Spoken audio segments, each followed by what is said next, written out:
ქვეყანას ჭამენ და იკანონებენ ამ ჭამას, ქვეყნის ჭამას და ხალხის ძარცვას. მე მაოცებს ხალხის ის ნაწილი 12 წლის წინ სწორედ იმას აპროტესტებდა, რაც ეხლა ხდება, ანუ უსამართლობას, უკანონობას, თანამდებობის ბოროტად გამოყენებას, ქვეყნის ძარცვას, ბიუჯეტის ჭამას. დღეს ეს ხალხი რატომღაც ჩუმად არის. რატომღაც ვერ ხედავს კიდევ უფრო რთულ ვითარებას, ვიდრე 12 წლის წინ იყო.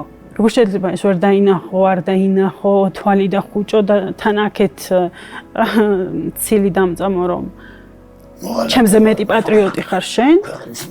ჩემთვის წარმოუდგენელია. მე არ მინდა იცი როგორ ისეთი ხალხი თავზე დამასვანა, ვინც არ მეკადრება და ხევსური კაცი კიდე თავი უნდა მოაჭრა თავმოყარეობა დაკარგოს. თავმოყარეობას ესენი მე ვერ დამაკარბინებენ.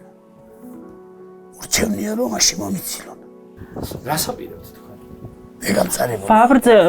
ვაპირებთ ბრძოლას, ვიდრე უკეთეს საქართველოს არ ვიხილავთ.